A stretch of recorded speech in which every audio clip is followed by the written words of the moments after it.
People's health मुभमेन्टले Martin चौतारीसँग यो health policy discussion series भनेर केही हप्ता अघिदेखि केही महिना अघिदेखि गर्दै आएको छौँ। त्यस अन्तर्गत अहिलेसम्म 3-4वटा चाहिँ डिस्कसन सिरिज भइ नै सकेको छ। एकदमै रमाइलो, फ्रुटफुल, एकदमै प्रोडक्टिभ भएको छ। बेसिकली ढाकामा धेरै पब्लिक हेल्थ पढ्ने स्टुडेन्टहरूसँग भेटघाट भइसकेपछि यस्तो किसिमको एउटा कमन फोरम पनि हुनुपर्छ, ताकि एकाडेमियामा पास आउट भइसकेपछि पास आउट भएकाहरू कहाँ जाने, फेरि अन्त फिल्डमा काम गर्नेहरू पनि एकाडेमिक डिस्कसन सुन्न कहाँ जाने। हाम्रो एकाडेमिक इन्स्टिट्युसनहरू त्यति ओपन, त्यति लिबरल, त्यति खुल्ला पनि छैनन्। एक त डिस्कसनै गर्दैनन्, अर्को बाहिरको मान्छेहरूलाई त्यति बोलाउँदा पनि बोलाउँदैन। त्यसले गर्दा यस्तो किसिमको एउटा कमन फोरम हुनुपर्छ, ताकि तपाईँ हाम्रो पनि भेटघाट हुने एउटा पुल भइरहोस्, एउटा प्लेटफर्म भइरहोस्। त्यसले गर्दा अलिकति हामीले पब्लिक हेल्थको क्वालिटेटिभ ट्रान्सफर्मेसनको लागि एउटा सानै भए पनि प्लेटफर्म, एउटा चाहिँ क्रिटिकल प्लेटफर्म क्रिएट गर्न सकौँ भन्ने हाम्रो एउटा उद्देश्यका साथ केही साथीहरू मिलेर हामीले मार्टिन चौतारीमा एप्रोच गऱ्यौँ। मार्टिन चौतारीको ठुलो छाती हुन्छ भनिहाल्नुभयो उहाँहरूले, हामीले डिस्कसन गर्न थाल्यौँ। त्यसले गर्दा एक लेभलमा चाहिँ अहिलेसम्म राम्रै भएको छ। यो सबै कुनै पनि यहाँ चाहिँ कुनै एउटा कोर ग्रुप, एउटा 3-4जना साथीहरू मिलेर यो चाहिँ फेसिलिटेसन गर्न सहयोग गर्ने भए हेल्थको इस्युमा काम गर्ने, पब्लिक हेल्थको इस्युमा काम गर्ने, यो तपाईँ हाम्रो सबैको प्लेटफर्म भयो। यो कुनै पार्टिकुलर कुनै एउटा ग्रुपले एकदमै रजिस्टर्ड ढङ्गले कार्यक्रम चलाएर कसैलाई रिपोर्ट बुझाउनु पर्ने अथवा कतै फन्डिङ आए मात्रै यो कार्यक्रम हुने अथवा नहुने त्यस्तो केही पनि मोडल छैन। एकदमै loose forum, ultra loose forum. केही साथीहरूले मेसेन्जरमा हामी डिस्कस गरेर को स्पिकर बोलाउने भनेर तय गर्छौँ। त्यसपछि तपाईँहरूमा पनि एक्सपर्टिज छ भने लौ न, हामीले यस्तो रिसर्च गरिरहेको छौँ, हामी पनि अर्को महिना अपकमिङ मन्थमा प्रेजेन्टेसन गर्न चाहन्छौँ भनेर एप्रोच गर्नुहोस्, हामी हुन्छ भनिहाल्छौँ। त्यसले गर्दा एकदमै लुज फोरम, एकदम साथीहरू मिलेर गरिरहेको छौँ। यहाँ कुनै पनि रिजिड ब्युरोक्रेटिक प्रोसिडर केही पनि छैन।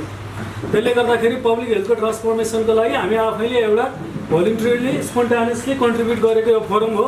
यसको हिडन ओपन केही पनि एजेन्डा छैन। एउटै एजेन्डा भनेको पब्लिक हेल्थमा एकाडेमिक डिस्कसन डिबेट गर्ने। अझ हामी यही सिलसिलामा अब डाक्टर सवाना प्रधान हुनुहुन्छ होइन, उहाँले बेसिकली MBBS चाहिँ कर्नाटक मेडिकल कलेजबाट गर्नुभएको, अनि MD चाहिँ टिचिङ हस्पिटल आइएमबाट, अनि त्यस्तै अब LLM चाहिँ उहाँले त्रिभुवन युनिभर्सिटीको बुटबल मल्टिपल क्याम्पसबाट गर्नुभएको। मेडिको-लिगल इस्यु आफैमा एकदमै इम्पोर्टेन्ट इस्यु। नेपालमा धेरैजना एक्सपर्टहरू नै हुनुहुन्न यसबारेमा। MBBSदेखि लिएर पब्लिक हेल्थको कोर्समा एकदमै थोरै मात्रै पढाइ हुन्छ। हामीले एउटा एकदम इमर्जिङ स्कलर, नयाँ स्कलर पाउनु, एउटा फिल्डमा लामो समयसम्म तानसेन चाहिँ हस्पिटलमा लामो समयसम्म एउटा कन्सल्टेन्ट गाइनोकोलोजिस्ट भएर काम गरिसकेपछि अहिले फेरि मेडिको-लिगल इस्युमा उहाँले चाहिँ आफ्नो एक्सपर्टिज देखाउनलाई इन्ट्रेस्ट देखाइरहनु भएको छ। त्यसले गर्दा अफकोर्स उहाँको एक्सपर्टिज चाहिँ नेपालको पब्लिक हेल्थको फिल्डले चाहिँ एकदमै इन्टरटेन गर्छ, इन्जोय गर्छ र हामीलाई एकदमै आवश्यक छ भन्दै आज उहाँले प्रेजेन्टेसन भन्नुभएको topic sexual violence as a social disease, medico-legal analysis high court cases in Nepal हुनेछ। सबभन्दा पहिला त मार्टिन चौतारीले मलाई यो फोरम दिनुभयो, यो पृष्ठभूमि दिनुभयो, तपाईँहरूको माझ आएर केही मेरो कुराहरू भन्ने मौका दिनुभएको छ। यसको लागि मार्टिन चौतारीलाई मैले सबभन्दा पहिला धन्यवाद नदिइरहन सक्दिनँ। अब विषयवस्तुमा जानुपर्दाखेरि थ्याङ्क यू। विषयवस्तुमा जानुपर्दाखेरि डाक्टर सचिनले मेरो बारेमा केही कुराहरू भन्नुभयो। यसमा पनि मैले अलिकता थप्नु पर्दाखेरि म डाक्टर सवाना प्रधान, अनि तानसेन मिसन हस्पिटल त्यति बेलामा दुर्गम जस्तै ठाउँ थियो, त्यसमा चाहिँ नि मैले काम गरेँ as a doctor, medical doctor भएर काम गरेँ। महिला स्वास्थ्य सम्बन्धी विभिन्न शारीरिक, मानसिक र चाहिँ नि प्रजनन स्वास्थ्य सम्बन्धी पनि धेरै कामहरू गरेँ। MD गरेँ गाइनोकोलोजीमा। त्यसपछि यो सम्बन्धी पनि धेरै महिलाको शारीरिक, मानसिक, प्रजनन स्वास्थ्य र यस्तै गरेर उतार चढावका धेरै कुराहरूमा चाहिँ नि नजिकबाट हेर्ने मौका पाएँ।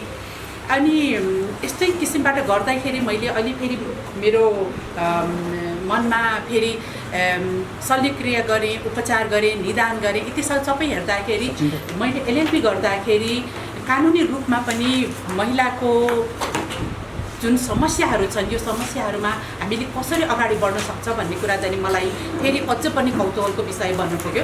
र भन्नुपर्दाखेरि सुरुको अवस्थामा एकजना महिला सायद गर्भवती र उसको चाहिँ एउटा बच्चाको र महिला विशेष, परिवार विशेष र एउटा सानो समाज विशेषमा काम गर्दै जाँदाखेरि अहिले कानुनी रूपमा जाँदाखेरि मैले एउटा समाजको नै डिसेक्सन, डायग्नोसिस र ट्रिटमेन्ट गर्ने चाहिँ नि वातावरणलाई चाहिँ नि मैले हेर्ने कोसिस गरेको छु।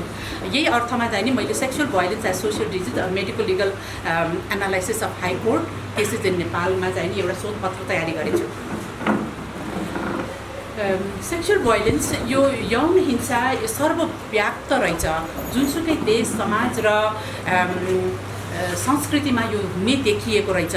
झन्डै भन्नुपर्दाखेरि प्रत्येक 5 महिलामा 1 महिला सेक्सुअल भाइलेन्सको चाहिँ नि पीडित हुने देखिएको छ र यो चाहिँ नि करकापले आफ्नो इच्छा विरुद्धको कुनै पनि सेक्सुअल एक्टिभिटीलाई चाहिँ सेक्सुअल भाइलेन्स भन्ने हुँदो रहेछ। सेक्सुअल भाइलेन्समा हुँदाखेरि रेप हुनसक्छ, मैरिटल रेप हुनसक्छ, स्ट्याट्युटरी रेप हुनसक्ला, चाइल्ड सेक्सुअल एब्युसेजहरू, incest, unwanted touching, sexual harassment, forced oral and anal sex पनि हुनसक्छ र यस्तै गरेर जेनाइटल अर्गन म्युटिलेसनहरूलाई पनि हामीले सेक्सुअल भाइलेन्समा चाहिँ राखिन्छ। मैले यो स्टडी किन गरेँ त भनेर भन्दाखेरि हामीले हरेक दिन यौन हिंसाको कथाहरू सुन्नमा आउँछौँ। यौन हिंसा हरेक दिन बढिरहेको एकदम चाहिँ यो भयङ्कर रूपमा चाहिँ यो बढिरहेको देख्नमा आएको छ र यौन हिंसाको कारणबाटै पनि यो मृत्यु र चाहिँ यो सुसाइडल एटेम्प्ट्सहरू पनि को कथाहरू हामी हरेक दिन सुन्नमा आइरहेका छौँ र यो मानव अधिकारको पनि हनन भएको यो म चाहिँ नि मेडिकल एज वेल एज चाहिँ नि यो लिगल स्कलर भएको कारणले गर्दाखेरि हाम्रो व्यवस्था र व्यवस्थापनमा यो यौन हिंसाको व्यवस्था र व्यवस्थापनमा यसलाई चाहिँ नि न्याय परिपालन गर्ने विषयमा कहाँनिर के कमी कमजोरीहरू छन्, कहाँनिर के ग्याप्सहरू छन्, कहाँनिर के छिद्रहरू छन्, हामीले कहाँनिर चाहिँ नि हाम्रो कमी कमजोरीहरू चाहिँ नि यसको आइडेन्टिफाई गरेर कुनै वे फरवर्ड छ कि भन्ने पत्ता लगाउनको निम्ति मैले यो शोधपत्र तयारी गरेको। यो मैले यो बुटोल हाइकोर्टमा यो गरेँ 2069 देखि 5 वर्षसम्मको केसेसहरूको स्टडी गरेको छु। यसमा मैले लिखित पर्मिसनहरू यो बुटोल हाइकोर्ट र NHRCबाट पनि लिएँ अनि सबै डिटेल केसहरूलाई चाहिँ सुप्रिम कोर्ट वेबसाइटमा पब्लिकको निम्ति राखिएको हुन्छ। मैले त्यो लिएँ र त्यसबाट चाहिँ नि डेटाहरू कलेक्सन गरेर कम्प्युटरको एक्सेलमा राखेँ र त्यसलाई एनालाइसिस गरेँ। यो federal democratic Republic of Nepal र चाहिँ मैले प्रोभिन्स 5 मा यो स्टडी गरेको हुँ। प्रोभिन्स 5 मा गर्दाखेरि यहाँ चाहिँ नि 12वटा डिस्ट्रिक्टहरू, 4 sub metropolitan cities, 32 municipalities, 73 rural municipalities र 22,000 किलोमिटर पपुलेसन यति लिट्रेसी रेट अबाउट 66% रहेछ। अनि यसमा चाहिँ नि बुटोलको प्रोभिन्स नम्बर 5 तुलसीपुर हाइकोर्टले 3वटा बेन्चहरू हुँदो रहेछ, बुटोल बेन्च, नेपालगञ्ज बेन्च र तुलसीपुर मुकाम र चाहिँ बुटोल बेन्च जस्तो मैले स्टडी गरेँ त्यो 6वटा जिल्लाहरू रूपन्देही, परासी, कपिलवस्तु, पाल्पा, गुल्मी र अर्घाखाँचीहरू छन्। यसमा गर्दाखेरि यो बुटोल हाइकोर्ट यसमा चाहिँ नि मैले जुन स्टडी गरेको छु र बुटोल हाइकोर्टले तुलसीपुर अदालतबाट गुल्मी, अर्घाखाँची, कपिलवस्तु, रूपन्देही, नवपरासी र पाल्पाको केसेसहरू हेर्ने गर्छन्। अनि यसमा 6वटा डिस्ट्रिक्ट यो चाहिँ नि पुरै प्रदेश नम्बर 5 को 65% अफ द पपुलेसन यसले कभर गर्छ। यसमा चाहिँ नि माउन्टेन तराई सबै हुन्छ, diversity of ethnicity, towns and भिलेजेसहरू पनि छन्। यसमा मेरो स्टडी पिरियडमा 5 वर्षको स्टडी पिरियडमा 472 केसेस रजिस्टर्ड भएका थिए। त्यसमा चाहिँ 69 केसेसहरू चाहिँ नि सुप्रिम कोर्टमा एपिलिएट भएका थिए र मेरो स्टडी पिरियडमा 141 केसेसहरूले फाइनल भर्डिक्ट पाएका थिए। भन्दाखेरि झन्डै 50% केसेसहरूको चाहिँ नि फाइनल भर्डिक्ट पाएका थिए। रिजल्ट्सको कुरा गर्दाखेरि हाम्रो योभन्दा पहिला मैले साधारण रूपमा भन्नुपर्दाखेरि के हुन्छ त कुनै यौन हिंसाबाट पीडित हुँदाखेरि हामी कसरी अगाडि बढ्छौँ भन्ने कुराको गर्दाखेरि कुनै पनि अन्यायमा परेकाहरूलाई चाहिँ नि न्याय पाउने चाहिँ हाम्रो सबैको अधिकार हाम्रो संविधानले दिएको छ र चाहिँ नि यो चाहिँ नि अदालतमा जाने हाम्रो अधिकारको कुरा छ। अब यो अधिकारको कुरा हुँदै पनि इन्डिभिजुअल घरको परिवारहरू, कम्युनिटी, म्युनिसिपालिटी, वुमेन्स ग्रुपहरू यिनीहरू सबै गर्दै पनि सबभन्दा पहिला विश्वभरिमा उनीहरूले देखेको केसमा 30 देखि 16 to 30% केसेस मात्रै अदालतमा जाने गरिएको पाइएको छ। जबकि नेपालमा मैले एउटा प्रेजेन्टेसन नेसोको प्रेजेन्टेसनमा एकजना महिला प्रेजेन्ट गर्नुभएकोमा चाहिँ नि 40% केसेसहरू कोर्टमा जान्छन् भन्ने मैले सुने, तर चाहिँ मैले पुरा एभिडेन्स मैले भेटाउन सकिनँ। जेस भन्दाखेरि सबै कुरो केसेसहरू चाहिँ कोर्टमा जाँदैन। यो सबभन्दा पहिला हाम्रो चाहिँ जाने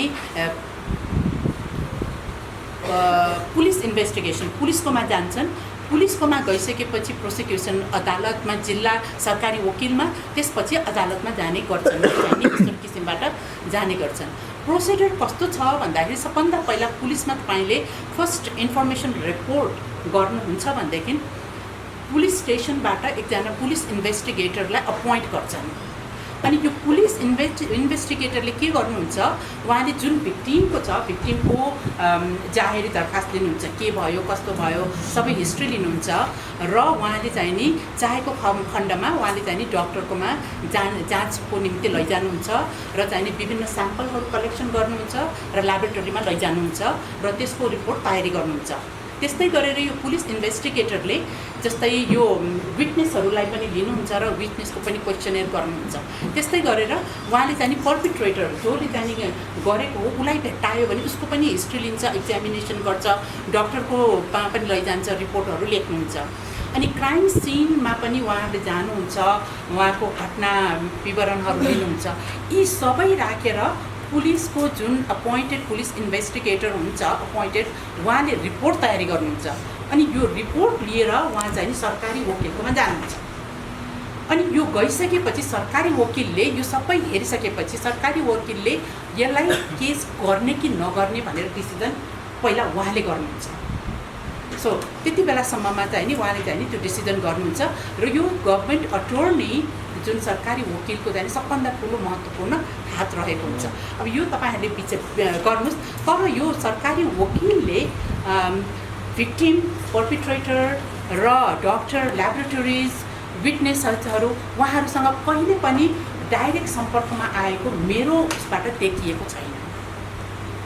त्यो भन्दाखेरि सरकारी वकिलले जो चाहिँ यति महत्त्वपूर्ण भूमिका निभाउनु हुने सरकारी वकिलले जब भिक्टिम, पर्पिट्रेटर, डक्टर अथवा चाहिँ नि ल्याबोरेटरीसँग डाइरेक्ट रिलेसन छैन भने उहाँलाई सबै कुरा कसरी थाहा हुँदो हो र भन्ने कुरा चाहिँ मेरो मनमा आएको छ।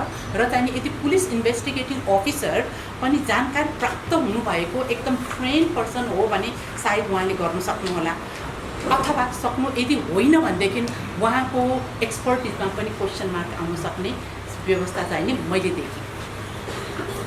अब रिपोर्टमा हामीले हेर्दाखेरि नम्बर अफ केसेस 5 वर्षको दौरानमा हेर्दाखेरि यो 3 वर्षमा बढी भएको छ, यसमा अलिकति कम भएको हो कि जस्तो देखिएको छ। समरी यसमा गर्दाखेरि सबभन्दा बढी केसहरू रूपेन्देहीमा देखिएको छ भने सबभन्दा कम केस चाहिँ नि अर्घाखाँचीमा देखिएको छ। अब यो अर्को कुरा छ नि number of perpetrator declared as innocent. सबभन्दा पहिला मैले चाहिँ कसले कति सफाइ पायो भन्ने कुरा गर्दाखेरि झन्डै चाहिँ नि तपाईँको 14% देखि 50% सम्मको उसमा चाहिँ सफाइ पाइएको देखिएको छ। र भन्दाखेरि पनि झन्डै तपाईँको 50% देखि 85% उनीहरूले चाहिँ नि यिनीहरूले पनिसमेन्ट पाए, त्यो पनि देख्न सकिन्छ। तपाईँले दुवैतिरबाट पनि हामीले हेर्न कोसिस गर्नुपर्छ। मेडिकल इभिडेन्स मैले अघि भने सबै चाहिँ यो भएपछि भिक्टिम र पर्पिट्रेटरलाई चाहिँ मेडिकल इभिडेन्स चाहिँ एउटा ठुलो कुरा हुन्छ। उहाँहरूले डक्टरको सामु लगेर उहाँले चाहिँ साँच्चै नै यो रेपको इभिडेन्सेसहरू छ कि छैन भन्ने कुरा चाहिँ गर्नुहुन्छ। यसमा चाहिँ नि विभिन्न जिल्लाहरूको मा गर्दाखेरि विभिन्न प्रकारको रिपोर्टहरू भेटाइएको छ, जसमा चाहिँ पोजिटिभ रिपोर्टहरू चाहिँ नि झन्डै 14 देखि 58% मात्रै पोजिटिभ इभिडेन्स देखिएको छ। रूपेन्देहीमा 14% देखि लिएर चाहिँ 14, अर्घाखाँचीमा 16% देखि लिएर कुनैमा चाहिँ 36 देखि 30%। यसले के देखाउँछ भनेदेखि एक दुईवटा कुराहरू, यो इभिडेन्स नभएकै हो कि, जानकारी प्राप्त गर्न नसकेको हो कि, ढिलो गएको हो कि, अथवा चाहिँ नि अरू कुन अवस्थामा भन्ने किसिमको क्वेसन मार्क आउँछ। अब अनि अर्को कुरा चाहिँ मैले के हुन्छ भने जब यो भिक्टिमलाई लैजान्छन् डक्टरकोमा, डक्टरले हामीले पढ्दाखेरि एज अ डक्टर हामीले पढ्दाखेरि जानकारी प्राप्तमा हामी डिटेल हिस्ट्री लिन्छौँ, के भएको, कस्तो भएको, कहाँ भएको, केले गरेको, कस्तो गरेको इत्यादि। अनि त्यसपछि उहाँहरूको चाहिँ नि हामीले एक्जामिनेसन गर्दाखेरि उहाँको चाहिँ नि मेन्टल स्टेटस हेर्छौँ कसरी आएको थियो, उसको मेन्टल स्टेटस कस्तो थियो, के थियो, बोल्थ्यो कि बोल्दैन, उसले चाहिँ एकदम डिप्रेस अवस्थामा थियो कि धेरै बोल्थ्यो कि बोल्दैन थियो कि उसको सर्ट स्टेजमा थियो कि त्यो चाहिँ उसको मेन्टल स्टेटस पनि हेर्छौँ भनेदेखि उसको फिजिकल एक्जामिनेसन गर्छौँ हामीले। फिजिकल एक्जामिनेसन गर्दाखेरि हामी हेड टु टो टाउकोदेखि उसम्म गर्छौँ। एक्जामिनेसनको लागि लैजान्छौँ। मेडिकल एक्जामिनेसनको लाग्दाखेरि हामीले हिस्ट्री टेकिङ गर्छौँ, पहिला सुरुमा के भएको कस्तो भएको, त्यसपछि चाहिँ नि हामीले उसको चाहिँ नि जेनरल उसलाई हेर्छौँ, माथिदेखि कस्तो स्टेटमा आएको थियो मेन्टल स्टेटसको बारेमा हेर्छौँ। त्यसपछि चाहिँ नि हामीले हेड टु टो एक्जामिनेसन गर्छौँ। हेड टु टो एक्जामिनेसन गर्दाखेरि उसको केसको भनौँ कस्तो किसिमको भएको थियो, उसको हात खुट्टाहरू कस्तो थियो, नङमा के थिए, रगतहरू लागेको, कोप्रेको इत्यादिहरू हामी हरेकमा हेर्छौँ। हामीले हेर्दाखेरि यो प्राइभेसी मेन्टेन गरेर कोठामा राखेर उसको के भन्छ विश्वास लिएर राम्रो लाइट भएको ठाउँमा उसलाई उठाएर उसको चाहिँ नि शरीरबाट निक्लेका मतलब केस हुन सक्ला अथवा अरू कुनै इभिडेन्सहरू माटो हुन सक्ला अथवा चाहिँ नि अरू कुनै प्रकारको केही निस्केको छ भने हामी त्यो सबैलाई चाहिँ नि कलेक्ट गर्छौँ, आइडेन्टिफाई गर्छौँ र नोट गर्छौँ। त्यो गरिसकेपछि उसको चाहिँ नि भएको शरीरमा भएको सम्पूर्ण दागहरू इत्यादिहरू नोट गरिसकेपछि अनि एक्जामिनेसन सुरु हुन्छ। एक्जामिनेसन सुरु भइसकेपछि पनि हामी अर्को के पनि कुरा गर्छौँ भनेदेखि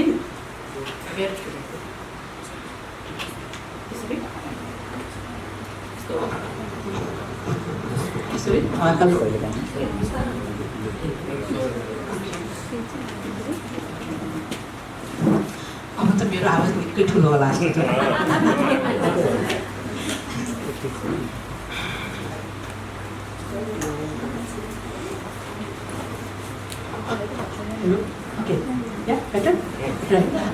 अब अनि त्यसपछि चाहिँ हामीले हेड टु टो एक्जामिनेसन गर्दाखेरि शरीरको विभिन्न अरू भागहरूमा पनि एक्जामिन गर्छौँ र उसको हिस्ट्री अनुसारलाई जब सपोज उसलाई हिंसा गर्ने मानिसहरूले के गरे त उसलाई कसरी गरे, जस्तै उसलाई टोके, उसलाई चाटे, उसलाई अब यो यो यो यो यो यौन हिंसा रेप भन्ने कुरा एकदम सेन्सिटिभ छ, एकदम हामीलाई लाज लाग्दो छ अनि एकदम अप्ठ्यारो लाग्ने प्रकारको छ र भए पनि हामीले जबसम्म यसलाई चाहिँ नि प्रकट रूपमा सहज रूपमा हामी कुरा गर्दैनौँ तबसम्म चाहिँ नि हामीले यसलाई चाहिँ नि न्याय दिन सक्छ जस्तो मलाई लाग्दैन। त्यसको कारणले गर्दाखेरि पनि म आफैलाई पनि अप्ठ्यारो लागे तापनि म यो फेरि पनि भन्दैछु त्यसरी चाहिँ यसलाई सहज रूपमा लिनुपर्छ होला है। त्यसैले हिस्ट्रीमा चाहिँ नि उसलाई के भएको थियो, कसरी भएको थियो, मैले भने जस्तै टोकेको, चाटेको, नतारेको, पछारेको इत्यादि सबै यो सबै कुराहरूको हिस्ट्री लिइसकेपछि यदि सबै उसलाई चाहिँ नि टोकेको छ, चाटेको छ भन्दाखेरि टोकेको ठाउँबाट चाटेको ठाउँबाट पनि हामीले स्याम्पल लिनुपर्छ। त्यो कुराहरूलाई पनि हामीले एकदम मनन गर्न आवश्यक हुन्छ र त्यो कुरा चाहिँ हामीले डकुमेन्ट गर्नुपर्छ। अनि यो डकुमेन्ट गरेको कुराहरूलाई चाहिँ नि जसले हेर्छ, जसले यसलाई चाहिँ न्याय दिने गर्छ यो कुरालाई चाहिँ नि लिनु एकदम अति आवश्यक छ। तर मेरो स्टडीमा जुन मैले 472 केसेसहरूको स्टडी गरेँ त्यसमा चाहिँ नि स्टेट अफ हाइमेन र presence and absence of spermatozoa र सेमिनलाई मात्रै एउटा चाहिँ नि एभिडेन्सको रूपमा लिएको छ जो चाहिँ नि पटक्क मिल्दैन। हाइमेन भनेको कुरा चाहिँ नि यो चाहिँ नि कन्या जाली हो, जो चाहिँ नि भेजाइनामा हुन्छ कन्या जाली, जो हुन पनि सक्छ नहुन पनि सक्ला। एउटा चाहिँ नि म्यारिड पर्सनहरूमा यो कन्या जाली सबैको चाहिँ नि ब्रेक भएको हुनसक्छ र नभएको पनि हुनसक्छ। यो चाहिँ नि presence and absence of hymen भन्ने नै हुँदैन, हाइमेन सबैको हुन्छ र यति हो कि यो चाहिँ नि ब्रोकन छ कि छैन, कस्तो प्रकारको छ, के छ, कस्तो स्टेटमा छ त्यसमा मात्र भर पर्छ र एउटा कुरा। अर्को कुरा यदि चाहिँ नि विवाहिता महिलाको चाहिँ नि सेक्सुअल इन्टरकोर्स भएको छ भने पनि यो हाइमेनले केही पनि बताउँदैन। दोस्रो कुरा, तेस्रो कुरा हामीले जस्तै यसमा presence and absence of spermatozoa भन्ने कुरा जुन गरेको छ, सेमिन भन्ने कुरा कन्डम लगाएर गरेको छ भने के हुन्छ, यदि चाहिँ उसको भ्यासेक्टमी भएको छ भने के हुन्छ, स्पर्मेटोजोआ त हुँदैन। तर बडी डिस्चार्जेसहरूको लागि चाहिँ हामी कुरा गर्नुपर्छ। र चाहिँ त्यसमा चाहिँ नि सपोर्टिभ इभिडेन्सेसहरू चाहिँ राख्नु अति आवश्यक हुन्छ। त्यसैले हामीले हेर्दाखेरि यो मेडिकल इभिडेन्स भनेर जुन राखिएको छ र जो चाहिँ नि वकिलहरूले अदालतमा यसको चाहिँ नि बहस गर्नुहुन्छ यसमा चाहिँ नि पर्याप्त मात्रामा भएको मैले भेटाइनँ। अब यो चाहिँ नि medical cases with positive medical evidence गर्दाखेरि पोजिटिभ मेडिकल इभिडेन्स भएको पोजिटिभ मेडिकल इभिडेन्स भएको चाहिँ नि यो रातोमा मात्र देखाएको छ र चाहिँ यो निलो देखाएको जतिमा चाहिँ नि पोजिटिभ मेडिकल इभिडेन्सेसहरू छैन।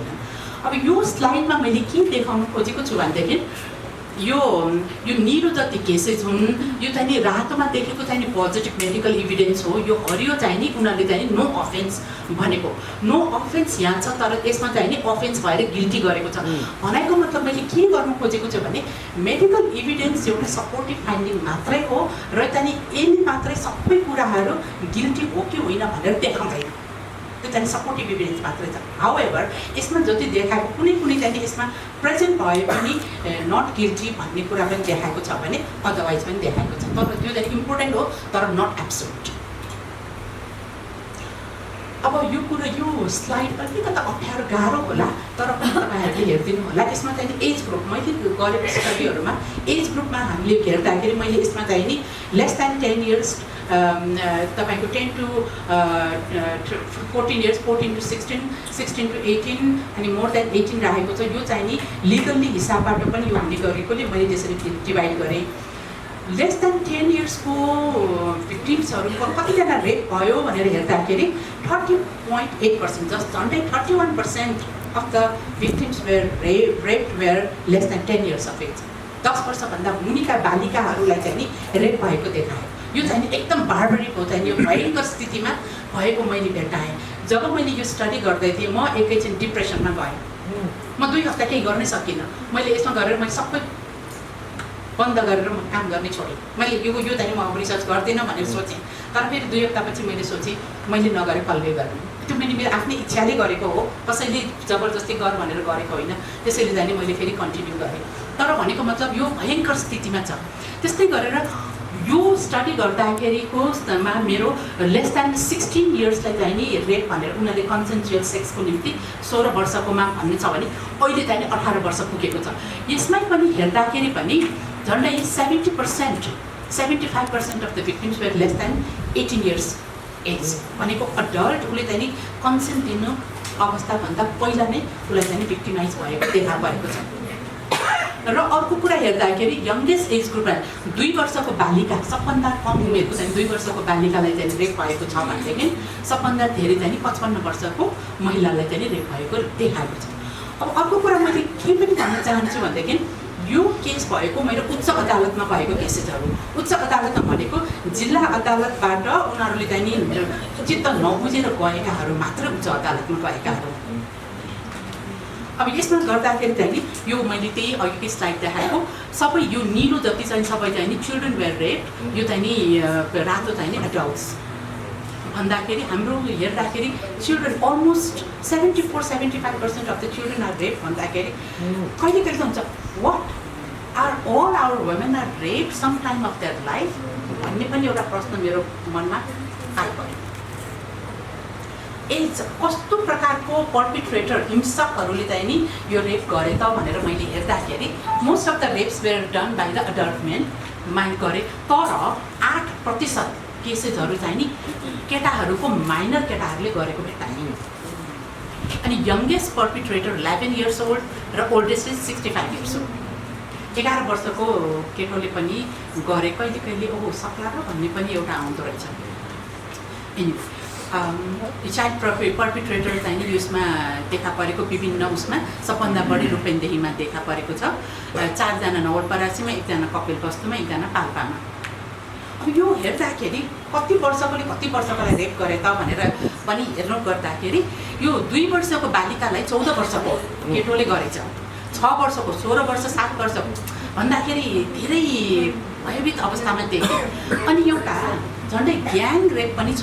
यो चाहिँ नि अलिकति अलिक बढी नै भयभीत भयो कि किन भयो, यो हाम्रो समाजमा यसरी किन भइरहेको छ, के भएको छ भन्ने एउटा पनि ठुलो प्रश्न चिन्ह आइपरेको छ। 9 वर्षको बालिकालाई 11, 13 र 13 वर्षको 3 जना केटाहरू मिलेर रेप गरे भनेदेखि अर्को एउटा 28 वर्षको महिलालाई ग्याङ रेप भयो जसमा 4 जना एडल्ट र 2 जना चिल्ड्रनहरू थिए। त्यो 2 जना चिल्ड्रनमा 14 र 16 वर्षका केटाहरू पनि संलग्न थिए। यो भन्दाखेरि के यो सानो बालक केटाहरूलाई ठुल्ठुलो केटाहरूको नराम्रो इन्फ्लुएन्समा भयो कि उनीहरू किन भए के भए भन्ने कुरा चाहिँ हामीले सोध्ने बेला आएको छ। त्यस्तै गरेर 14 वर्षकोलाई चाहिँ ग्याङ रेप 8 जनाले गरे। एउटा चाहिँ 8 वर्षको केटीलाई 15 वर्षकोले चाहिँ इन्टरनेट पोर्नोग्राफी हेरेर एकदम क्युरियस भएछ के भएर चाहिँ म पनि त्यसै गरौँला न भनेर गरेछ। अब यो गर्दाखेरि चाइल्ड पर्पेट्रेटर यो क्युरियोसिटी हो कि पोर्नोग्राफीले गर्दाखेरि हो कि पियर प्रेसर हो कि bad influence from the adult हो कि ड्रग एडिक्सन हो कि अरू कुनै, तर मेरो यसमा चाहिँ यिनीहरू सबैको चाहिँ देखा परेको छ। यो कहाँ हुन्छ त, यो कुन साइट र पिपल कसले गर्छ, यो कहाँ हुन्छ भनेर भन्दाखेरि यो क्राइमहरू धेरै जसो चाहिँ नि उनले 11% केसेस मात्रै अपरिचित व्यक्तिहरूले गरेको भेटायो। धेरै जसो चाहिँ नि आफ्नै नातेदार, छरछिमेकी, आफूलाई चिने जानेकोहरू, मामा, काका, भतिजा यिनीहरूले चाहिँ गरेको भेटायो। र कहिले कहिले आफ्नो संरक्षणमा रहेको जस्तै होस्टेलको वार्डनहरू अनि अर्फनेजको डाइरेक्टर, टिचर्सहरू यिनीहरूले पनि गरेको चाहिँ नि मेरो केसमा भेटाइएको छ। यो चाहिँ नि बुटोलमा हो, रुरलमा मिलेन। यो सबै गर्दाखेरि जस्तै भनौँ न तपाईँको यो अर्फनेजको कुरा गर्दाखेरि रूपेन्देही बुटोलमा भएको, त्यसमा चाहिँ अर्फनेज डाइरेक्टरले 7 जना बालिकाहरूलाई रिपिटेडली विभिन्न उसमा चाहिँ रेप गरेको रहेछ।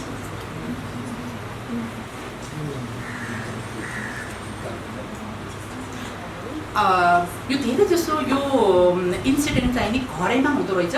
यो घरमा चाहिँ नि एक कि भिक्टिमको घरमा कि पर्पिट्रेटरको घरमा, र चाहिँ नि कुनै केस, एउटा केस फिल्डमा त्यो बारी बगैँचाहरूमा ट्रकमा भएछ, एउटा 2टा चाहिँ नि होटलको कोठामा भएछ, र एउटा चाहिँ नि स्कुल बसमा पनि यो भायोलेन्स भएको भेटाइएको छ।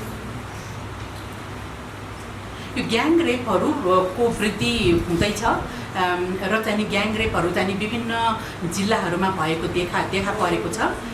र यसरी सबै समरी गर्दाखेरि चाहिँ नि हाम्रो young people, children are being raped. अनि हाम्रो हिंसकहरू धेरै जसो चाहिँ नि सबैलाई जानकारी भएको आफन्तहरू नै र चाहिँ चिने जानेकोहरूले नै चाहिँ गरेको भेटाइयो। मेडिकल इभिडेन्सहरू सफिसियन्ट नभएको देखा पर्यो। मेडिकल इभिडेन्स भए पनि इन्टरप्रिटेसन वकालत गर्दाखेरि उहाँहरूले गर्ने इन्टरप्रिटेसनमा चाहिँ नि मिसइन्टरप्रिट गरेको भेटाइयो।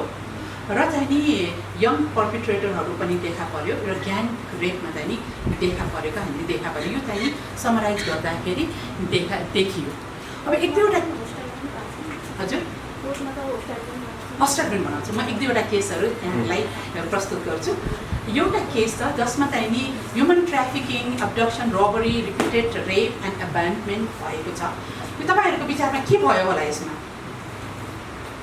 चाहिँ नि उसलाई बन्धक बनाइयो, उसलाई चाहिँ नि बन्धक बनाएर लगे, घरमा लगे, इन्डियामा लगे, ट्राफिकिङ भयो, रेप गर्यो अनि त्यसपछि छोडिदियो। यो चाहिँ नि वकालत गर्दाखेरि यसको फाइनल भर्डिक्ट के हुनुपर्छ जस्तो लाग्छ, के भयो? हजुर, भनेपछि ऊ चाहिँ नि जेलमा गयो जस्तो लाग्छ। मोस्ट प्रोबेबली यो आफ्नै फिलिङले गर्यो भन्ने पनि इन्टरप्रिटेसन पनि हुनसक्छ। अहिलेसम्म पनि उनीहरूकै कब्जामा हुन्थ्यो भन्ने पनि। अरू एनी अदर आइडियाज? अब यसमा वास्तवमा के भएको रहेछ तपाईँलाई म सुनाउँछु। ओके, यो चाहिँ नि यो के अरे 7 महिनाको 29 गते 15 वर्षको बालिकालाई राति 10 बजेतिर टोयलेट जान्छु भनेर घरबाट बाहिर टोयलेट रहेछ, जाँदाखेरि 2-3 जना मान्छे आएर अनस्थासाइज गरेछ, उनीहरूलाई मुखमा राखेर निद्रा लगाएछ, उसलाई लिएर गएछ। यो चाहिँ अब्डक्सन भयो। र चाहिँ नि उसलाई चाहिँ एकजना आफ्नो रिलेटिभको घरमा राखेछ त्यो रात, अनि भोलिपल्ट बिहान इन्डिया लगेछ। गर्दाखेरि यो मेरो विचारमा यो ह्युमन ट्राफिकिङ भयो। र भोलिपल्ट अनि बाबुले खोज्यो छोरी खै छोरी छैन के गर्ने। अनि त्यसपछि उसले चाहिँ नि प्रहरीमा गएर भने चाहिँ मेरो छोरी हरायो पत्ता लगाइदिनु पर्यो। यो मान्छेले उसलाई बाउलाई फोन गर्छ र भन्छ तेरो छोरी मेरो अन्डरको हातमा छ, तँ पुलिसमा गइसक्ने खान्छस्। फोन आएपछि उसले फेरि पुलिसलाई गएर यसरी फोन आयो भनेर भन्यो। उनीहरूले खोज्यो भेट्टायो तर के भएछ यहाँ। अनि त्यसपछि उसले चाहिँ नि इन्डियामा लग्यो, इन्डियामा 1 हप्ता राख्यो। त्यसपछि उसले नेपालमा ल्यायो। नेपालमा ल्याएपछि त्यो केटोले के भन्यो, अब तँ मेरो दुलै भइस्, मैले तँसँग बिहे गरेँ, तँ मेरो दुलै भइस् भनेर उसलाई रेप गर्यो, जे गर्यो। त्यसपछि उसले झन्डै 3 महिनासम्म उसलाई राखेर अनि एक दिन त्यहाँ सायद उसलाई खोजी नीति भयो होला सायद, तर जे होस् उसलाई चाहिँ नि रेप गरेर उसको गहनाहरू सबै लिए, लुटे। अनि बारीमा बगैँचामा लगेर उसलाई फेरि रेप गरे। उसको साथीभाइहरूलाई पनि आएर रेप गर भनेर गर्न लगाएँ र चाहिँ अब जे गर भनेर उसलाई फाल्दिए। अब जे गर भनेर चाहिँ नि उसलाई अबान्डन गरिदिए। अनि यो 15 वर्षको केटी रुँदै घर फर्के बाउकोमा। घर फर्केपछि बाउले फेरि पनि एउटा केस फाइल गर्यो। त्यो घर फर्केकोबाट त्यो केस फाइल गर्दाखेरि झन्डै 1 महिना बितेछ। फाइल गर्दाखेरि बितेछ। तर मेरो विचारमा उसले पहिला पनि त केस फाइल गर्यो। यो चाहिँ मेरो विचारमा यो कन्टिन्युएसन अफ केस हो। एनिवे अब यो गर्यो 3 महिना भइसकेको थियो। उसले चाहिँ नि हाम्रो अघि मैले देखाएको अनुसार प्रहरीले डक्टरकोमा लैजान्छ, जाँचबुझ गराउँछ। 3 महिना भयो उसलाई रेप भएको, सेक्सुअल इन्टरकोर्स भएको। अनि फालेपछि डक्टरको बादमा केही पनि भेट्टाएन। No no spermatozoa found, no semen analysis, केही भेट्टाएन। हाइमेन इज इन्ट्याक्ट भनेर चाहिँ लेखियो। त्यो भएपछि अनि पुलिस इन्भेस्टिगेसनको रिपोर्टमा पनि उनीहरूले भएन। उनीहरूले चाहिँ त्यो मान्छेलाई समातेर त ल्यायो, तर चाहिँ नि ऊ चाहिँ नि बेलमा रिलिज भयो, धरौटीमा रिहा भयो। अब के हुन्छ? जिल्ला अदालतले के भन्छ हेर्नुहोस् है। यो जिल्ला अदालतको उसबाट नै मैले जस्ताको तस्तै सारेर ल्याएको हो है। सर्वप्रथम त यी जाहिरीवाला भनेको बाउ प्रतिवादीले जबरजस्ती करणी गरेको आफैले देखेको भनेको पाइँदैन होइन। ल म करणी गर्छु भनेर देखाएर करणी गर्छ कसैले होइन। वाट इज दिस होइन। मैले आफैले बनाएको होइन है। तपाईँहरू चाहनुहुन्छ भने मैले केसको नम्बर पनि दिन सक्छु, तपाईँहरूले हेर्न सक्नुहुन्छ। अनि दोस्रो, निजले अदालतमा उपस्थित भई बकपत्र गर्न नसकेको, यो 2टा कारणले पनि सफाइ पाउँछ। सफाइ innocent. Where is the question of theft, abandonment, rape, human trafficking? कोर्टमा चाहिँ बकपत्र मस्त बनाउनु थालेको छ। बकपत्र नै छोटो हुन्छ उसले हेरेको। अब उसले आफैले देखेको भन्न पाइँदैन भन्नु पनि भयो। कोर्टमा सबभन्दा इम्पोर्टेन्ट चाहिँ हाम्रो चाहिँ बकपत्रमा छ। इन्ट्रेक्सन पछि गरौँ न। ओके। अनि उच्च अदालतले के भन्यो? अब नि चित्त बुझेर उच्च अदालतमा गयो। प्रतिवादीले अपहरण गरी जबरजस्ती करणी चोरी गरेको भनेर जाहेरी दरखास्तमा समेत उल्लेख भए पनि वादी नेपाल सरकारले अपहरण र चोरीमा समेत अभियोगमा दाबी गरेको नदेखिएकोले र 1 महिनापछि मात्रै दरखास्त गरेको हुनाले ढिलो भयो। मेडिकल रिपोर्टमा के पनि भएन। त्यसैले अदालतको नजरमा हिंसा भएको भन्ने पर्याप्त आधार नभएकोले सफाइ ओके सफाइ पायो है। सफाइ गरेको ठहर। यो कन्टिन्युएसन अफ क्राइम भन्ने कुरा चाहिँ कहाँ गए? केस 2 5 वर्षको केटीलाई छिमेकी अङ्कलले ल म यहाँ त्यो अलिकति मिठाई खाऊ भनेर बोलाएर लग्यो र चाहिँ अन्डर गार्मेन्ट्सहरू निकाल्यो, प्राइभेट पार्ट्समा गऱ्यो र इन्कम्प्लिट पेनिट्रेसन गरे।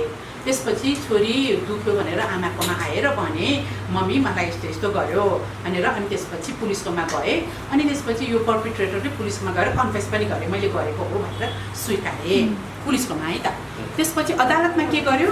पीडित 5 वर्षको केटीले बन्द इजलासमा बकपत्रको लागि उपस्थित गराउँदाखेरि आफ्नो नाम लगायत कुनै पनि प्रतिक्रिया नजनाई मौन बस्यो र चाहिँ आमाले पनि गरेर मैले भनेकै होइन, यो भनेको होइन, भनेर होस्टाइल भयो र नेगेटिभ मेडिकल इभिडेन्सको कारणले गर्दाखेरि यसले पनि सफाइ पायो है त। अब कन्सर्न मेरो कन्सर्न के छ भनेदेखि सेक्सुअल भायोलेन्सको डेफिनेसनलाई चाहिँ ओभरलुक गर्यो कि गर्यो, इन्कम्प्लिट पेनिट्रेसन गर्यो उसले। अनि हिस्ट्री अफ द भिक्टिम, उसले भिक्टिमले भनेको चाहिनेलाई चाहिँ नि कुनै पनि उ नराख्ने भन्ने कुरा हुन्छ। अब साइन्स अफ स्ट्रगल चाहिँ नि नदेखिन सक्छ, किनभने तपाईँलाई थ्रेटमा गरेको हुन्छ भने, प्रलोभनमा गरेको छ भने, आफ्नै मान्छेले गरेको छ भने त्यसमा चाहिँ साइन अफ स्ट्रगल नदेखिन सक्छ। र चाहिँ नि हाम्रो कोड चाहिँ नि कतिको चाइल्ड फ्रेन्डली कोड छ त भन्ने कुरामा पनि हामीले चाहिँ नि एउटा गर्नुपर्छ। अनि हाम्रो परिवारहरू चाहिँ नि होस्टाइल किन हुन्छ कोर्टमा गएर, कारण के हो भन्ने कुरामा पनि ठुलो प्रश्न चिन्ह आउँछ। यो केस ट्री, यो 5वटा केस छ, त्यसकारण मैले यो बताउनु गइरहेको छु। 10 वर्षको छोरी, त्यो चाहिँ आमाले ल्याउँछ, उसले के भन्छ भने repeatedly raped by her own father. कहिले घरमा, कहिले जङ्गलमा, कहिले बारीमा भइरहेको 7 वर्षको उमेरदेखि नै रिपिटेडली सेक्सुअल एब्युज भएको। र एकचोटि हाम्रो छिमेकी आन्टीले पनि बारीमा रेप भइरहेको देखेको रहेछ। र उसले केटीले चाहिँ नि आन्टीलाई पनि गएर भनेको रहेछ मलाई यस्तो भएको भनेर। र यो बेलामा चाहिँ नि आमाले गएर चाहिँ नि पुलिसलाई गएर भन्छ र चाहिँ नि बाउले चाहिँ नि स्वीकार्छ, पुलिस स्टेसनमा मैले गरेको हो भनेर स्वीकार्छ। अब के हुन्छ अदालतमा मेडिकल रिपोर्टमा घाउ चोट नदेखेको है, जाहेरीवाला पीडित एवं घटना विवरणका मानिसहरूले समेत कागजहरूमा उल्लेख गरेको निजहरूको व्यवहार यो चाहिँ जब बगपत्र समेत गर्न नसकेको, उनीहरू आएर कोर्टमा बगपत्र गर्न नसकेकोले सफाइ भनेपछि 7 वर्षको उमेरदेखि यसरी सबै भएकोमा चाहिँ नि योले चाहिँ नि इनोसेन्ट भनेर अदालतले गरे। डिसिजन त मेड भयो तर जस्टिस पायो कि पाएन, निर्णय गरे तर न्याय हाडनाताकरणीमा यस्तै अर्को केस चाहिँ जसमा चाहिँ दोषी ठहर्याएको छ। यो 11 वर्षको छोरी, यो पनि रेप बाई फादर। यो बाउले छोरीलाई कोठामा थुनेर मुखमा गरेर चिच्याउन नदिएर कम्प्लिट पेनिट्रेसन गरेर चाहिँ नि इज्याकुलेसन पनि गरेछ, रगताम्य भएर छोडेछ। छोरी रगताम्य भएर दुख्यो भन्दै आमाकोमा आएछ र आमाले के भयो भन्दाखेरि उसले सबै कथा सुनाएपछि पुलिस थानामा गएर सबै कुरा गरे, बाउले पनि हो भनेर भने। अनि तर कोर्टमा गएर सबैले होइन भनेर भने, कोर्टमा गएर सबैले होइन भन्थे है त। अब हेर्नुहोस् है यहाँनिर, अब डक्टरलाई पनि कोर्टमा बोलाए टेस्टिमोनी गर्नलाई। अनि स्वास्थ्य परीक्षण गर्दा पीडितले सजिलै कपडा खोल्न नदिने, आँखामा सिधै नहेर्ने भनेको उसको मेन्टल स्टेटसको कुराहरू गरे यहाँनिर। अनि फिजिकल स्टेटसमा पनि रातो दुखेको घाउहरू गरेको, कन्या जाली जाँच गर्न चाहिँ दुखाइले हेर्न सकेन डक्टरले भन्ने कुरा चाहिँ त्यहाँ देखेको छ। अब डक्टरलाई टेस्टिमोनी गर्नलाई कोर्टमा सोद्धाखेरि डाक्टर साहेब वकिलले सोध्नुभयो यस्तो यस्तो अवस्थाहरू कुन कुनमा देखा पर्छ, रेपमा मात्रै देखा पर्छ कि अरूमा पनि देखा पर्छ भन्दाखेरि यस्तो कारण हुनमा एउटा जबरजस्तीकरण हुनसक्छ अथवा चाहिँ कुनैमा मतलब ठोस चिजमा ठोकिए पनि यस्तो हुनसक्छ र कुनै चाहिँ चोटपटक लागेमा किराले टोकेमा यस्तोमा पनि यो रातो हुनसक्छ भनेर भने। अब हेर्नुहोस् है, यो सबै गर्दाखेरि तपाईको वकालत गर्ने वकिलले यदि मात्रै हेर्ने हो भने उसलाई चाहिँ सफाइ पनि दिन सक्ला। तर उहाँ वकिलले चाहिँ यो सबै अरू पनि इभिडेन्सहरूले पनि उहाँले लिनुभयो, यसको कथा सुन्नुभयो, के भएको थियो, कस्तो भएको थियो, यो सबै कुरा सुन्नु भएर यसलाई चाहिँ गिल्टी भनेर चाहिँ नि यसलाई चाहिँ दोष गरेर चाहिँ यसको गरे। यो चाहिँ 8 वर्ष 10 वर्षको इम्प्रिजनमेन्ट र 50,000 कम्पेन्सेसन दिए। अब अर्को एउटा एकदम इन्ट्रेस्टिङ केस छ, यो तपाईहरुसँग एउटा शेयर गर्न मन लागेछ। 11 वर्षको केटीलाई उनीहरूले बारीमा गएर टाउवाबाट अलिकति परा लिएर आइज त भनेर दिउँसो पठाउँछ। अनि छोरी टाउवामा परो लिन जाँदाखेरि 3 जना केटाहरूले एक गरेर रेप गर्छन्। बाउले छोरी आएन, परा ल्याएन किन भनेर हेर्नु जाँदाखेरि बाउले भेट्टाउँछ, तेस्रोले सक्नु बेलामा भेट्टाउँदो रहेछ। अनि बाउले चाहिँ गरेपछि यो केटाहरू सबै त्यहाँ 3 जना भाग्छन्। बाउले चिन्छ यो केटाहरूले अनि विघ्नहरू भागेपछि अब त्यहाँ छोरी त्यस्तो अवस्थामा छ, पुलिसकोमा जान्छ। त्यही दिनमा तपाईँको पुलिसकोमा जान्छन्। पुलिसकोमा गइसकेपछि मेडिकलमा जान्छ। मेडिकल रिपोर्टमा गर्दाखेरि यो मेडिकल रिपोर्टमा गर्दाखेरि पनि 16 गते भएको 22 गते यो डिले किन भयो भन्ने कुरा चाहिँ नि मेरो प्रश्न छ। सायद ऊ चाहिँ नि हस्पिटलमा एडमिसन हुनु परेकोले पो हो कि, तर यो कुरा त्यहाँ लेखिएको छैन। यसमा चाहिँ के हुन्छ, तपाईँको कन्यादाली च्यातिएको हुन्छ, त्यहाँनिर भजाइनामा टियरहरू हुन्छ, त्यहाँनिर स्वेलिङहरू हुन्छ, यो जिउको विभिन्न भागमा कोतरिएकोहरू हुन्छ, सुन्निएको हुन्छ, स्तनमा चाहिँ नि घाउहरू देखिएको हुन्छ। तर ल्याबोरेटरी फाइन्डिङमा चाहिँ नि त्यहाँनिर स्पर्मेटोजोआ स्वेलिङहरू देखा परेको छैन। र यो चाहिँ नि प्रहरीको सबै विवरण पछि सप्रमाण सहित पुष्टि हुन आएकोले भनेर सरकारी वकिलले चाहिँ नि यसलाई केस फाइल गर्छ। र केस फाइल गरेर यो 3 जना केटाहरूलाई खोज्न जाँदाखेरि नभेट्टाएपछि उहाँहरूले सम्पत्ति रोका गर्छन्। यो चाहिँ नि यो वकालती बन्दोबस्त अनुसार रोका गर्छन्। अब के हुन्छ, अब कोर्टमा गएर होस्टाइल हुन्छ। उनीहरूले भन्छ, बाउले पनि भन्छ ए होइन मैले त त्यत्तिकै भनिदिएको भन्छ, छोरीले पनि भन्छ होइन भन्छ, आमाले पनि भन्छ होइन भन्छ, विटनेसहरूले पनि अरूले भन्छ थाहा छैन।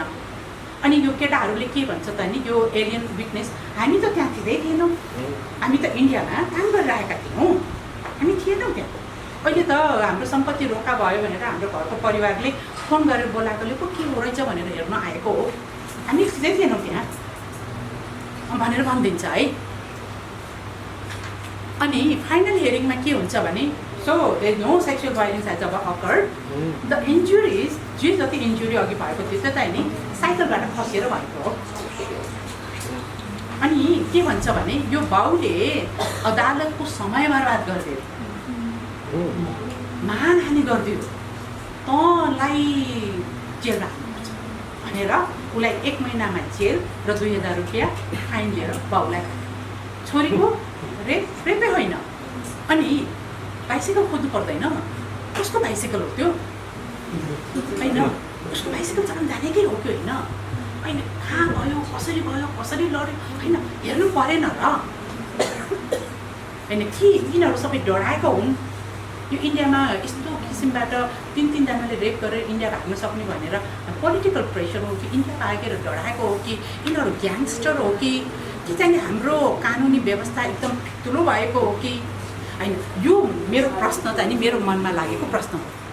र त्यो गर्दाखेरि अघि नै सबै भएको यो पुलिसको इन्भेस्टिगेसनहरू, यो सरकारी वकिलले गर्ने चिजहरू, डक्टरले गर्ने यो सबैहरू, यो 11 वर्षको बच्चीले बनाएको कथाहरू, यो 11 वर्षको बच्चीले यति राम्रो कथा बनाउँछ भने त यो त हाम्रो कथाकारहरू सम्पूर्ण कथाकारहरूलाई पनि गरेर गर्ने सबभन्दा ठुलो कथाकारको हुने हो कि भन्ने चाहिँ नि एउटा मलाई लाग्यो है। अब समरी भन्दाखेरि अब यो फादर चाहिँ नि होस्टाइल कोर्टमा किन हुन्छ, यो केटी नै किन होस्टाइल भयो, अनि यो चाहिँ हाम्रो प्रहरीले गर्ने कामहरूको अकाउन्टेबिलिटी किन भएन भन्ने कुराहरू चाहिँ नि म कहाँ आए, मैले सोच्न थालेँ। र चाहिँ नि पुलिसले गरेको कुराहरूको चाहिँ नि ट्रान्सलेट कोर्टमा चाहिँ नि हुन सकेन। यसलाई चाहिँ साबिती बयान उसलाई चाहिँ नि यो कोर्टमा चाहिँ नि पुरा बकपत्र गरेको जस्तै गरेर यसलाई पुरा इभिडेन्सको रूपमा लिएन। सबभन्दा महत्त्वपूर्ण काम गर्छन्।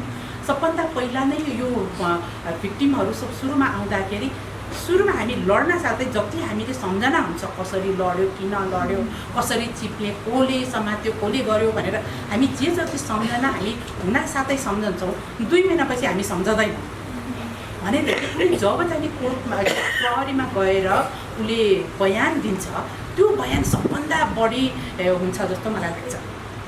तर हाम्रो उसमा चाहिँ नि यसलाई दिँदैन। अनि इन्कन्सिस्टेन्सी कोर्टको डिसिजनमा पनि एकदम इन्कन्सिस्टेन्सी पाएको छ। कसैले साबिती बयान दिएमा पनि त्यसलाई चाहिँ नि इभिडेन्समा लिन्छ भने कसैले चाहिँ नि लिँदैन भन्ने पनि यो चाहिँ देखा परेको छ। यो चाहिँ नि प्रेसिङ क्वेसन चाहिँ के छ भनेदेखि हाम्रो सोसाइटी कहाँ गइरहेको छ, के हुँदैछ हाम्रो समाजमा। हामी चाहिँ नि हाम्रो आफ्नै छरछिमेकी हाम्रो नातापातालाई चाहिँ हामीले विश्वास गर्न सक्छौँ त। यो विश्वास अविश्वासको वातावरण किन आयो, कसरी आयो?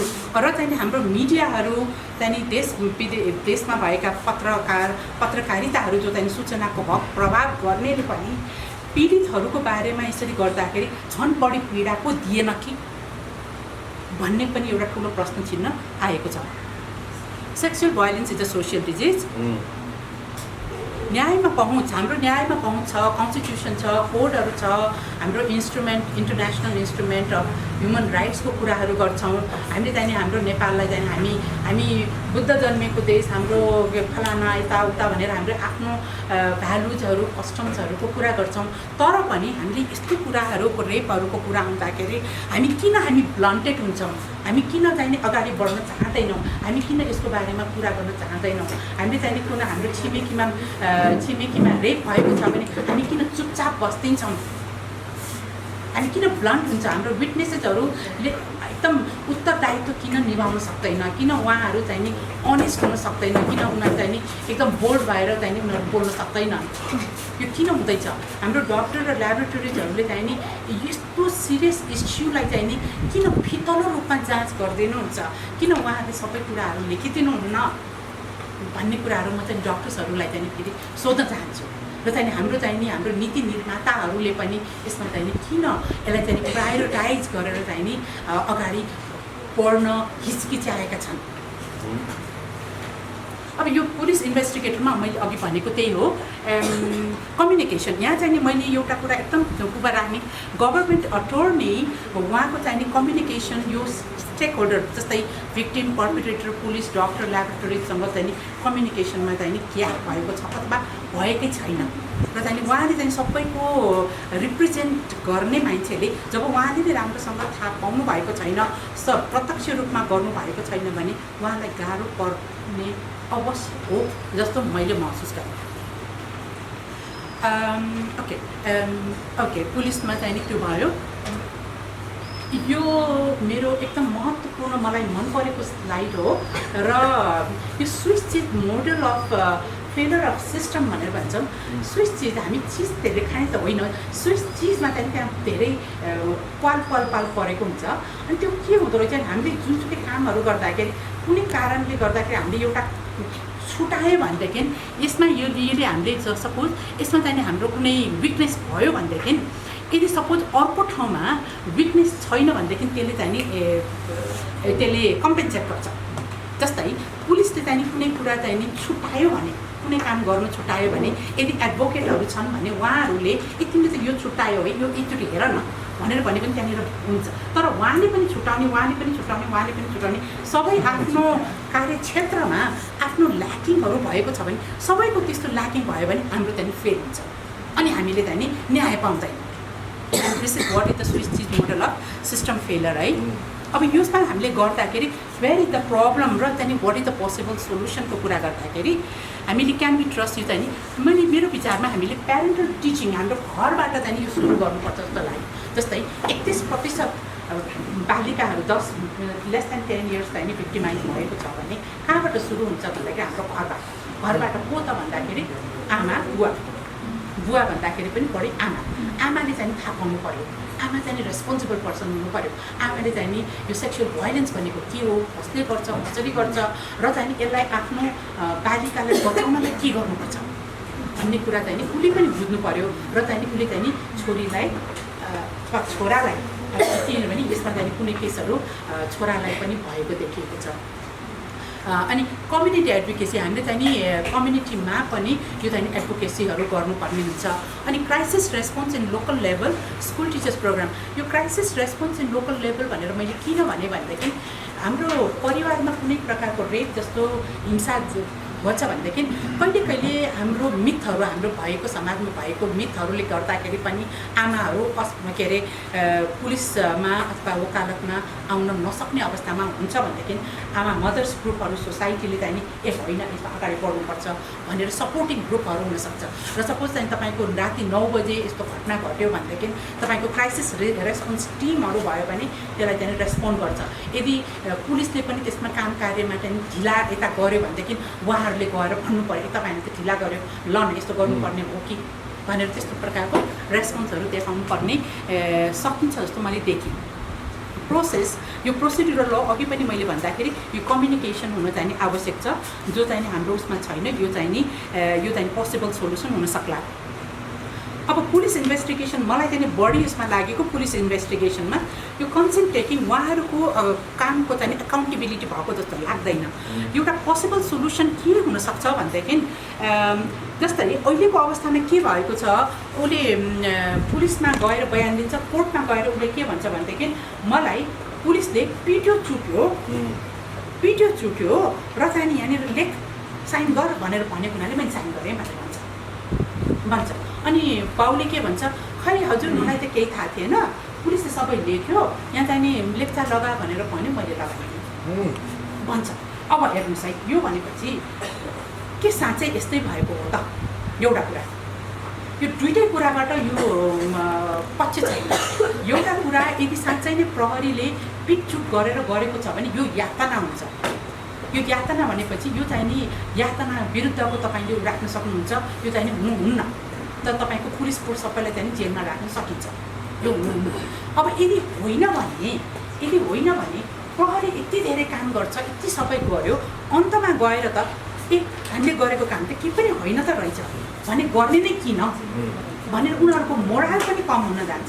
त्यसैले मेरो विचारमा कस्तो लाग्छ भनेदेखि यो चाहिँ एकदम सही रूपमा, जस्तै मिरिन्डा रुल र मिसा डोक्ट्राइन भन्ने छ, जो चाहिँ अमेरिकामा धेरै गर्छ। उनीहरूले के गर्छ, पुलिसले लैजान साथै उहाँहरूले के भन्छ भने तपाईँले बोलेको सबै चाहिँ योसमा हुन्छ, तपाईँले मन पर्दैन भने बोल्न पाउनु, तपाईँ चाहिँ you have right to silence, नबोल्ने भने भन्नु नबोले हुन्छ, तर जे जति तिमीले बोल्यो यो चाहिँ नि साबिती बयान हुन्छ भनेर कुरा गरेर बुझ्ने गरिकन बुझाएर गरेर सिग्नेचर गरेपछि लिन्छ।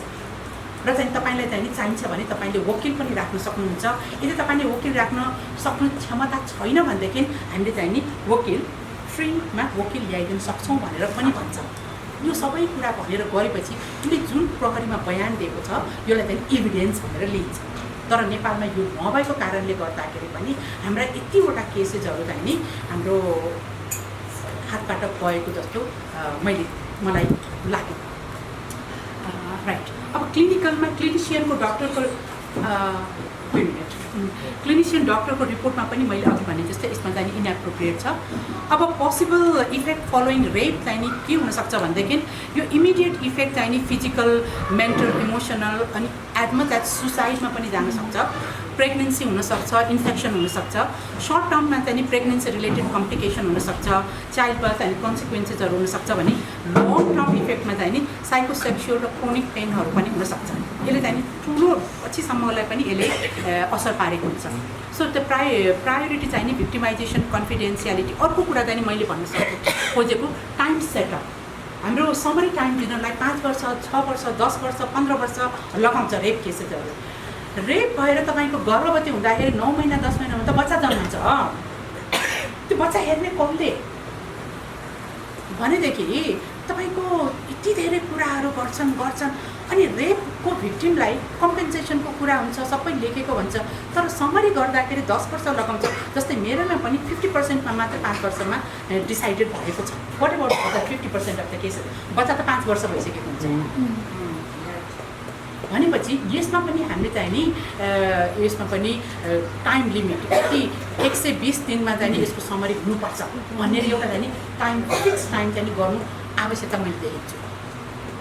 अनि इभन मिडियाहरूको पनि रेस्पोन्सिबिलिटी, कोड अफ कन्डक्टलाई पनि धेरै ध्यान दिनुपर्ने वातावरण देखेको छु मैले। ओके, अदर रिसर्चर्सहरूले पनि धेरै कुराहरू धेरै गरेका छन्।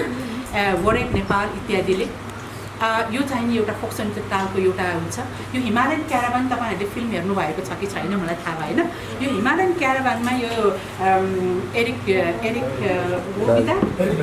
उसले चाहिँ बनाएको हाम्रो थिनले एउटा एकदम राम्रो कलाकार हुनुहुन्थ्यो।